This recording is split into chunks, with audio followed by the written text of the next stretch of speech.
fayadha'u 'alaihi kanafahu wa yasturuh. Sesungguhnya Allah tabaraka wa taala akan mendekatkan seorang mukmin pada saat hari berhisab, di mana semua hadir, yang pernah hidup di dunia hadir, malaikat-malaikat Allah hadir. Wa jaa'a rabbuka wal malaku saffan saffa. Dan Rabbmu datang, malaikat sudah berbaris-baris. Pada hari itu dipanggil satu persatu. Satu persatu dipanggil. Menghadap Allah, ini dia makna menghadap Allah. Untuk dihisab oleh Allah. Nabi mengatakan innallaha yudnil mu'min, Allah mendekatkan orang mukmin. Wa yadha'u 'alaihi kanafah, dan meletakkan penutupnya, tirai pembatas, yasturuhu, yang akan menutup mukmin itu, sehingga hanya ada dia dan Rabbnya. Apa yang Allah katakan kepada mukmin, penduduk mahsyar tidak ada yang tahu. Apa jawaban mukmin kepada Allah, penduduk mahsyar tidak ada yang tahu, karena Allah telah menurunkan kanafah, menurunkan penutupnya. Apa maknanya di sini yang bisa kita ambil? Yang makna yang kita ambil di sini hanya kita dan Allah. Maka latihanlah untuk hanya antum dan Allah. Hanya antum dan Allah. Latihan untuk mencari waktu untuk beribadah yang ada hanya antum dan Allah. Rajinlah sembunyikan amal saleh. Rajinlah sholat tahajud di malam hari. Karena ketika antum tahajud hanya ada antum dan Allah, di mana semua manusia tidak tahu apa yang antum kerjakan. Rajin baca Al-Quran di kesendirian. Semangat membaca Al-Quran ketika sendiri. Ketika antum sendiri hanya antum dan Allah. Ada saatnya nanti di akhirat hanya antum dan Allah. Maka latihan di dunia, saudaraku.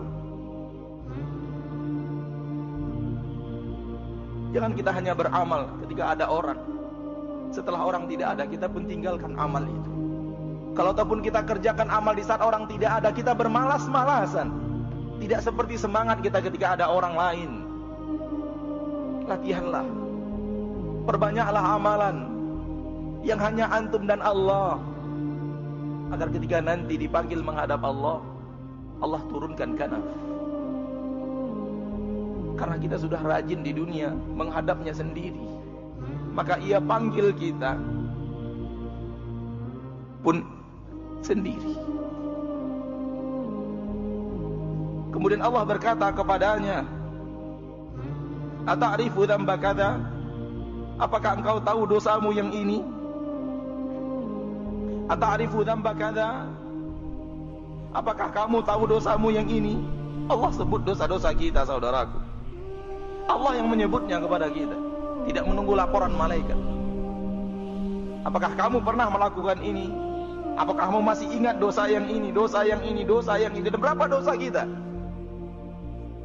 Berapa kita sudah melakukan maksiat kepada Allah? Fayaqul, ketika itu dia, seorang mukmin mengatakan, na'am, ay Rabbi, benar wahai Rabbku, benar wahai Rabbku. Setiap Allah mengatakan, bukankah engkau melakukan dosa ini? Orang mukmin menjawab, benar wahai Rabbku, benar wahai Rabbku. Hatta idza qarrarahu bi dzunubi, sehingga dia, ketika dia telah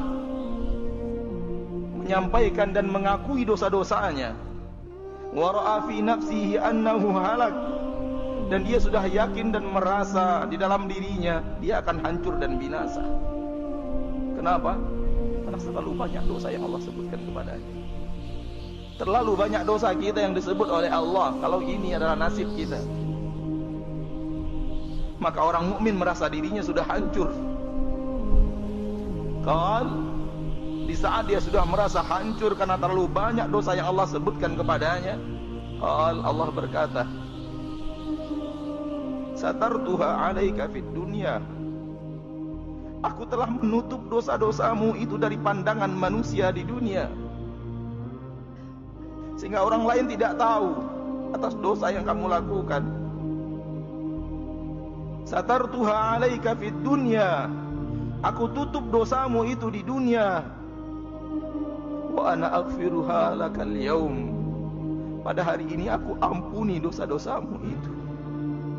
Ya akhi, antum berbuat maksiat, kita berbuat maksiat, dan orang tidak tahu bukan karena kita pandai menyimpannya, namun murni karena Allah menutupnya. Kalau Allah membukanya, dengan sekejap mata Allah bisa lakukan apapun untuk membuka aib kita. Wallahi, wallahi, wallahi, kalau aib kita dibuka oleh Allah, kita akan diludahi manusia. Begitulah kita dengan dosa kita yang terlalu banyak. Demi Allah, tidak akan ada orang yang menghargai kita kalau orang tahu apa yang kita lakukan. Namun Allah pengasih dan penyayang, yang menyayangi kita dengan menutup aib-aib kita. Maka jangan pernah merasa menjadi manusia suci. Jujurlah kepada diri antum dan jujurlah kepada Allah apa yang telah antum lakukan. Jujur kepada diri sendiri apa yang telah kita lakukan. Dan bagaimana kalau yang kita lakukan itu orang tahu, Allah bukakan.